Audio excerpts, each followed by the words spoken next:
যারা চাঁদাবাজি করো, মস্তানি করো, আমি বুঝি না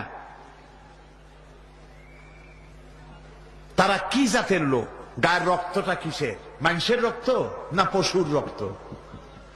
চাঁদাবাজি করতে যাও কি জন্যে? একটা মানুষ বহু টাকা বহু কষ্ট করে জমি জমা বিক্রি করে ব্যবসা করতেছে, সেখানে যাইয়া আমাদেরকে 2 লক্ষ টাকা দিতে হবে। কি চাঁদাবাজ এবং মাস্তান যারা চাঁদাবাজি করতে যাও, মানুষের কাছে খয়রাত চাও, ওই ভিক্ষা করে খাওয়া অনেক ভালো। মসজিদের সামনে একখান থাল নিয়ে বসে থাকো, যা আল্লাহর রাস্তায় খয়রাত দাও।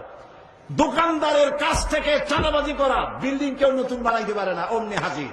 গলায় সোনার চেন, হাতে কতগুলা আংটি, তারপরে হাতে মোবাইল, গলায় সোনার চেন। শহরের মহা উল্লুক জানোয়ার বলতেছে এখানেই ফেলাইতে পারবে না, রড দিতে পারবে না আমাদেরকে সান্দানা দিয়া। এটা কি মানুষ? বলেন মানুষ? এরা মানুষের সন্তান?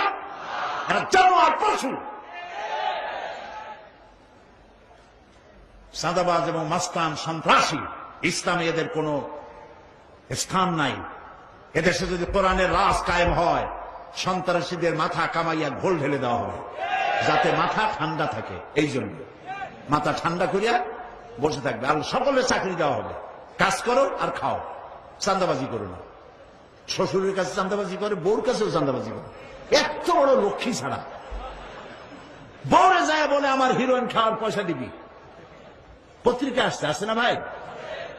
কত বড় শয়তান, বউর কাছে চাঁদা চায়। আল্লাহ এইসব চাঁদাবাজ, মাস্তান, অপহরণকারী আর সন্ত্রাসী জানোয়ারদের হাত থেকে আল্লাহ এই দেশকে রক্ষা করুন। বলেন আমি, চিল্লায় বলেন আমি।